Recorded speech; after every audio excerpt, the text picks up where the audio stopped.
시동생이 제 뺨을 때렸습니다. 거실 한가운데서요. 시어머니는 웃고 계셨습니다. 남편은 시동생 어깨를 토닥이며 말했습니다. 민수야, 손찌검은 나쁘지. 그리고 저를 서연아, 보며 말했습니다. 고집 좀 그만 부려. 그만 부려. 서연 씨는 건축사무소 소장이었습니다. 2년을 들여 직접 설계한 집이 있었고 남양 25평 거실에 아일랜드 키친과 2층 다락이 있는 집이었습니다. 남편 준호 씨와 함께 지은 꿈의 집이었습니다. 그 집 거실에서 시동생 민수가 서연 씨의 뺨을 때린 건 입주한 지 석 달째 되던 날이었습니다. 지금부터 그 얘기를 해드릴게요. 서연 씨가 이 집을 설계하기 시작한 건 결혼 2년 차 때였습니다. 건축사무소를 운영하고 있었고 남의 집을 설계하면서 언젠가는 자기 집도 직접 그려보고 싶다는 생각이 있었습니다. 도면을 수십 번 굳혔습니다. 남양 거실은 25평으로 오후 3시에 햇살이 소파 중앙까지 들어오도록 창의 각도를 계산했습니다. 1층에는 아일랜드 키친을 놓았고 2층에는 작은 다락을 만들었습니다. 준공까지 2년이 걸렸습니다. 마지막 타일을 붙이는 날 서연 씨는 빈 거실 한가운데 서서 한참을 둘러봤다고 했습니다. 이게 자기 손으로 만든 집이라는 사실이 그제서야 실감이 났다고요. 집들이를 했습니다. 시댁 식구들도 왔고 서연 씨 지인들도 왔습니다. 음식을 준비하고 거실에 꽃을 놓고 와인을 열었습니다. 분위기가 좋았습니다. 그런데 그 자리에서 남편 준호 씨가 한마디를 했습니다. 이 집 내가 아이디어를 많이 줬거든요. 특히 이 거실 구조, 제 제안이에요. 서연 씨가 2년 동안 도면을 고치며 만든 구조를 남편이 자기 아이디어라고 말한 것이었습니다. 서연 씨는 그 자리에서 웃으며 넘겼다고 했습니다. 손님들 앞에서 지적할 수는 없으니까요. 하지만 그날 밤 거실에 혼자 앉아서 불을 끄지 못했다고 했습니다. 2년 동안 이 집에 쏟은 시간이 떠올랐습니다. 아무도 몰라주는 건 괜찮다고 자기가 알면 된다고 생각하려 했습니다. 그때까지는 그랬습니다. 입주하고 한 달쯤 지났을 때 전화가 왔습니다. 시어머니였습니다. 서연아, 민수가 좀 그렇게 됐어. 시동생 민수가 운영하던 작은 사업이 부도가 났다고 했습니다. 보증까지 섰던 것이 한꺼번에 터져서 15억 가까운 빚이 졌다고요. 시어머니는 말했습니다. 한 달만, 딱 한 달만 민수 좀 거기서 지내게 해줘. 방 하나면 되거든. 서연 씨는 거절하기가 어려웠습니다. 시어머니가 직접 부탁을 하셨고 남편도 가족인데 한 달이면 뭐 라고 했습니다. 알겠다고 했습니다. 그런데 한 달이 지나도 민수는 나가지 않았습니다. 시어머니도 어느 순간 함께 와 있었습니다. 민수의 짐이 다락방에서 거실까지 퍼져나갔습니다. 냉장고에는 서연 씨가 사지 않은 음식이 들어있었고 전기세와 가스비가 눈에 띄게 올랐습니다. 서연 씨가 준호 씨에게 말했습니다. 자기야, 민수 언제까지 있는 거야? 한 달이라고 했잖아. 준호 씨는 대답을 미루었습니다. 조금만 더 기다려봐. 형탄이 그렇잖아. 민수는 방에서 거의 나오지 않았습니다. 나올 때는 대부분 전화를 하고 있었는데 여자친구 나이 씨와 통화하는 것이었습니다. 나이 씨는 자주 돈을 요구했습니다. 민수는 그때마다 초조해졌고 짜증이 가족에게 향했습니다. 서연 씨가 세탁기를 돌리면 시끄럽다고 했고 서연 씨가 저녁을 차리면 왜 김치가 이것밖에 없느냐고 했습니다. 서연 씨는 참았습니다. 가족이니까요. 그런데 참을수록 민수의 태도는 더 커졌습니다. 시어머니도 서연 씨보다 민수 편을 들었습니다. 어느 날 시어머니가 말했습니다. 서연아, 넌 돈 잘 버니까 좀 여유롭게 생각해. 민수가 지금 힘든 거 모르는 거 아니잖아. 서연 씨는 그 말을 듣고 아무 말도 하지 않았습니다. 그날은 평일 저녁이었습니다. 서연 씨가 퇴근하고 집에 돌아왔을 때 거실에 민수와 시어머니, 그리고 준호 씨가 앉아 있었습니다. 분위기가 이상했습니다. 민수가 전화기를 쥔 채 얼굴이 붉어져 있었습니다. 나중에 안 사실이지만 그 직전에 여자친구 나이 씨에게서 문자가 왔었습니다. 오빠, 진짜 300도 없는 거야? 너무 한심하다. 이제 진짜 다른 사람 만날 거야? 민수는 그 문자를 보고 이성을 잃은 상태였습니다. 민수가 서연 씨를 봤습니다.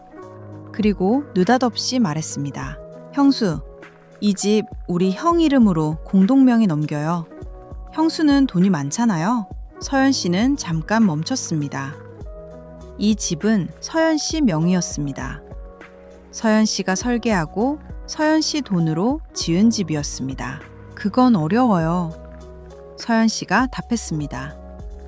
민수의 눈빛이 바뀌었습니다. 뭐요? 우리가 싫다는 거예요? 서연 씨는 답하려고 입을 열었습니다. 그 순간이었습니다. 짝! 소리가 거실을 울렸습니다. 민수의 손바닥이 서연 씨의 오른쪽 뺨을 내려친 것이었습니다. 형수 주제에 어디서? 서연 씨는 충격으로 그 자리에 주저앉았습니다. 뺨이 뜨거웠습니다. 떨리는 손으로 뺨을 만졌습니다. 빨갛게 부어오른 손바닥 자국이 선명했습니다. 서연 씨가 고개를 들었습니다. 시어머니를 봤습니다. 시어머니는 놀란 표정이었지만 아무것도 하지 않았습니다. 그리고 남편 준호 씨를 봤습니다. 준호 씨는 한숨을 한번 쉬더니 웃기 시작했습니다.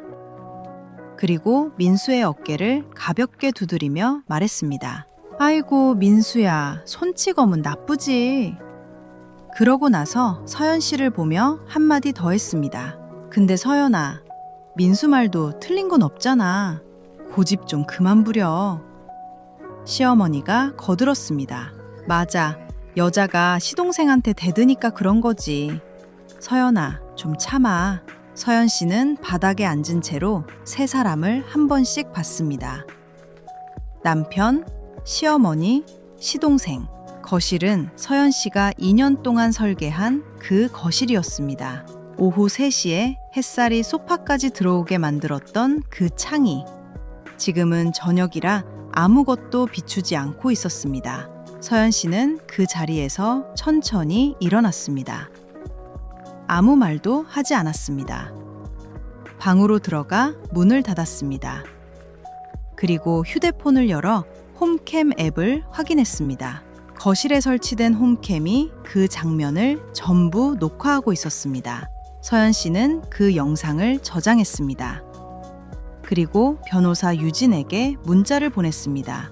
폭행 발생, 영상 확보, 바로 이행해줘. 서연 씨는 다음 날 아침 아무 일도 없었다는 듯이 행동했습니다. 화장으로 멍을 가렸고 시어머니에게 인사를 드렸고 출근했습니다. 가족들은 서연 씨가 넘어간 것으로 생각했습니다. 그 사이 변호사 신유진이 모든 것을 준비하고 있었습니다. 서연 씨는 이 날을 위해 오래전부터 자료를 모아두었습니다.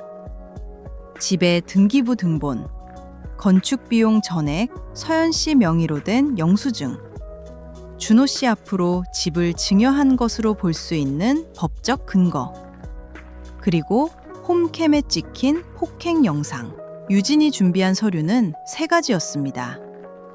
첫째, 이혼 소장. 둘째, 민수에 대한 폭행 및 신용카드 절도 고발장.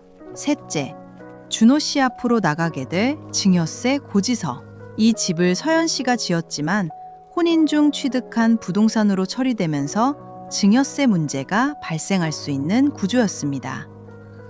유진은 그 구조를 역으로 이용했습니다. 준호 씨에게 11억 5천만 원의 증여세가 부과되도록 신고한 것이었습니다. 그 모든 것이 실행된 날은 준호 씨의 40번째 생일이었습니다. 저녁이었습니다. 거실에 케이크가 있었고 시어머니가 미역국을 끓였고 민수도 자리에 앉아 있었습니다.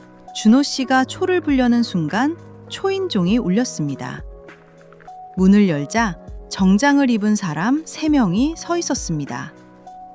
법원 집행관 2명과 세무서 직원 1명이었습니다. 집행관이 서류를 내밀며 말했습니다. 박준호 씨 드십니까? 이혼 소장 송달과 부동산 관련 압류 통지서입니다. 그리고 다른 1명이 민수에게 말했습니다. 박민수 씨 드십니까?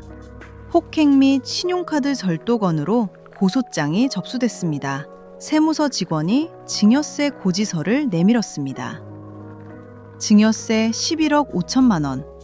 납부 기한이 한 달 경과한 상태입니다. 케이크 위에 초가 꺼졌는지 안 꺼졌는지 아무도 신경 쓰지 못했습니다.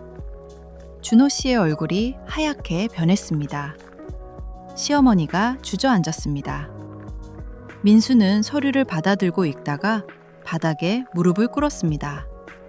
서연 씨는 그 자리에 없었습니다. 그날 오후에 이미 짐을 챙겨 집을 나온 뒤였습니다. 변호사 유진과 함께 근처 호텔 로비에서 커피를 마시고 있었습니다. 이혼은 확정됐습니다. 준호 씨는 유책 배우자로 인정됐습니다. 위자료는 3억 원이 결정됐습니다. 하지만 준호 씨에게는 그 돈을 낼 능력이 없었습니다. 증여세 11억 5천만 원이 먼저였으니까요. 신용불량자가 됐고 직장도 잃었습니다. 그 집은 결국 경매로 넘어갔습니다. 서연 씨가 2년을 들여 설계하고 자기 돈으로 지은 집이었습니다. 유진이 법인 명의로 그 집을 시세보다 3억 원 싸게 낙찰받았습니다. 서연 씨는 자기가 만든 집을 다시 자기 손으로 가져온 것이었습니다. 준호 씨는 고시원으로 갔습니다. 서울 외곽의 작은 방이었습니다. 편의점 야간 아르바이트를 하면서 빚을 갚기 시작했습니다. 40번째 생일에 케이크 초를 불던 그 사람은 이제 새벽 2시에 유통기한 지난 삼각김밥을 정리하는 사람이 됐습니다. 민수는 더 나빴습니다. 여자친구 나이 씨는 다른 남자와 결혼했고 민수에게 빌려줬다던 돈 3천만 원의 이자가 월 30%로 불어나고 있었습니다. 3개월 만에 이자만 900만 원. 민수는 나이 씨 남편 밑에서 일하게 됐습니다. 사실상 빚에 묶인 것이었습니다. 시어머니와 시아버지는 서울을 떠났습니다. 병원비를 감당할 수 없게 되면서 시골의 허름한 요양원으로 옮겨졌습니다. 아들도 며느리도 찾아오는 사람이 없는 곳이었습니다. 서연 씨는 종로의 작은 오피스텔에 들어갔습니다. 15평이었습니다. 예전 거실의 반도 안 되는 크기였습니다. 남양 25평 거실도 없었고 아일랜드 키친도 없었고 2층 다락도 없었습니다. 하지만 서연 씨는 이상하게 마음이 편했다고 했습니다. 유진과 커피를 마시면서 서연 씨가 말했습니다. 후회는 안 해. 근데 가끔 생각해. 뭘 이렇게까지 할 필요가 있었나? 유진이 물었습니다. 그러면 어떻게 했어야 했는데? 서연 씨는 잠깐 생각하더니 답했습니다. 나는 그냥 존중받고 싶었을 뿐이야. 25평 거실에 오후 3시에 햇살이 들어오던 그 집은 지금도 그 자리에 있습니다. 서연 씨가 설계한 대로 창문 각도도 그대로고 타일도 그대로입니다. 다만 그 안에 살던 사람들이 전부 바뀌었을 뿐입니다. 집은 그대로인데 가족이라는 이름은 남아있지 않았습니다.